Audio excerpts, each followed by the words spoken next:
വിശുദ്ധ മത്തായി എഴുതിയ സുവിശേഷം അധ്യായം 14. സ്നാപകന്റെ ശിരശ്ഛേദം. അക്കാലത്ത് സാമന്തരാജാവായ ഹെറോദേസ് യേശുവിൻ്റെ കീർത്തിയെപ്പറ്റി കേട്ടിട്ട് തൻ്റെ സേവകന്മാരോട് പറഞ്ഞു, ഇവൻ സ്നാപക യോഹന്നാനാണ്. മരിച്ചവരിൽ നിന്ന് അവൻ ഉയർപ്പിക്കപ്പെട്ടിരിക്കുന്നു.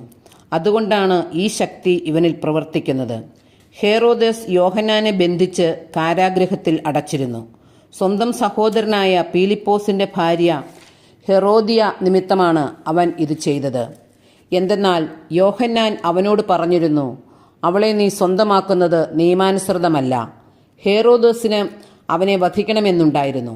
എങ്കിലും അവൻ ജനങ്ങളെ ഭയപ്പെട്ടു. എന്തെന്നാൽ അവർ യോഹന്നാനെ പ്രവാചകനായി പരിഗണിച്ചിരുന്നു. ഹെറോദേസിന്റെ ജന്മദിനത്തിൽ ഹെറോദിയായുടെ പുത്രി രാജസദസ്സിൽ നൃത്തം ചെയ്ത് അവനെ സന്തോഷിപ്പിച്ചു. തന്മൂലം അവൾ ചോദിക്കുന്നത് എന്ത് നൽകാമെന്ന് രാജാവ് അവളോട് ആണയിട്ട് വാഗ്ദാനം ചെയ്തു. അവൾ അമ്മയുടെ നിർദ്ദേശമനുസരിച്ച് പറഞ്ഞു, സ്നാപക യോഹന്നാന്റെ ശിരസ് ഒരു തളികയിൽ വെച്ച് എനിക്ക് തരിക. രാജാവ് ദുഃഖിതനായി. എങ്കിലും തൻ്റെ ശപഥത്തെയും അതിഥികളെയും പരിഗണിച്ച് അത് അവൾക്ക് നൽകാൻ അവൻ ആജ്ഞാപിച്ചു. അവൻ കാരാഗൃഹത്തിൽ ആളയച്ച് യോഹന്നാന്റെ തല വെട്ടിയെടുത്തു. അത് ഒരു തളികയിൽ വെച്ച് പെൺകുട്ടിക്ക് നൽകി. അവൾ അത് അമ്മയുടെ അടുത്തേക്ക് കൊണ്ടുപോയി. അവൻ്റെ ശിഷ്യർ ചെന്ന് മൃതശരീരമെടുത്ത് സംസ്കരിച്ചു. അനന്തരം അവർ യേശുവിനെ വിവരമറിയിച്ചു. 5 അപ്പം 5000 പേർക്ക്. യേശു ഇത് കേട്ട് അവിടെ നിന്ന് പിൻവാങ്ങി വഞ്ചിയിൽ കയറി തനിച്ച് ഒരു വിജനസ്ഥലത്തേക്ക് പോയി. ഇതറിഞ്ഞ ജനക്കൂട്ടം പട്ടണങ്ങളിൽ നിന്ന് കാൽനടയായി അവനെ പിന്തുടർന്നു. അവൻ കരക്കിറങ്ങിയപ്പോൾ വലിയ ഒരു ജനക്കൂട്ടത്തെ കണ്ടു. അവരുടെ മേൽ അവന് അനുകമ്പ തോന്നി. അവരുടെ ഇടയിലെ രോഗികളെ അവൻ സുഖപ്പെടുത്തി. സായാഹ്നമായപ്പോൾ ശിഷ്യന്മാർ അവനെ സമീപിച്ചു പറഞ്ഞു, ഇതൊരു വിജന സ്ഥലമാണ്, നേരവും വൈകിയിരിക്കുന്നു. ഗ്രാമങ്ങളിൽ പോയി തങ്ങൾക്ക് ഭക്ഷണം വാങ്ങാൻ ഈ ജനക്കൂട്ടത്തെ പറഞ്ഞയക്കുക. എന്നാൽ യേശു പറഞ്ഞു, അവർ പോകേണ്ടതില്ല, നിങ്ങൾ തന്നെ അവർക്ക് ഭക്ഷണം കൊടുക്കുവേൻ.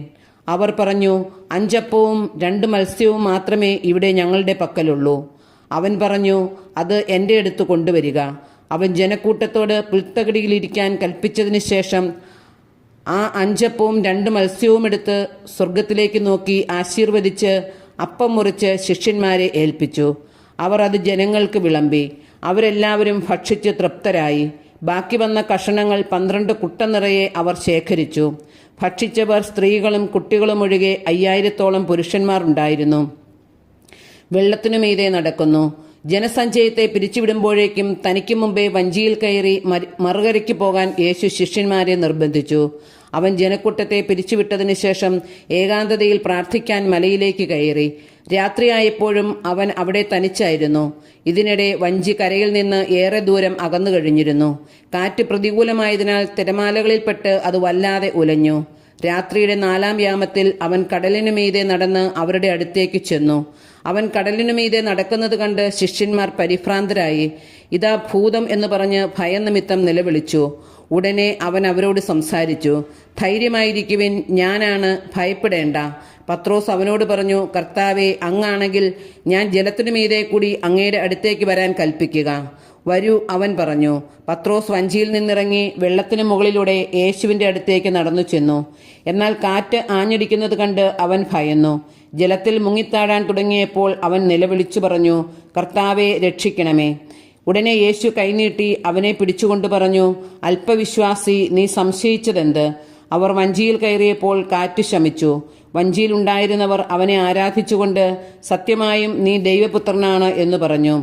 ഗനേസറത്തിലെ അത്ഭുതങ്ങൾ. അവർ കടൽ കടന്ന് ഗനേസറത്തിലെത്തി. അവിടുത്തെ ജനങ്ങൾ അവനെ തിരിച്ചറിഞ്ഞ് ചുറ്റുമുള്ള നാട്ടിലെല്ലാം ആളയച്ച് സകല രോഗികളെയും അവൻ്റെ അടുത്ത് കൊണ്ടുവന്നു. അവൻ്റെ വസ്ത്രത്തിൻ്റെ വിളിമ്പിലൊന്ന് തൊടാനെങ്കിലും അനുവദിക്കണമെന്ന് അവർ അവനോട് അപേക്ഷിച്ചു. സ്പർശിച്ചവരെല്ലാം സുഖം പ്രാപിക്കുകയും ചെയ്തു.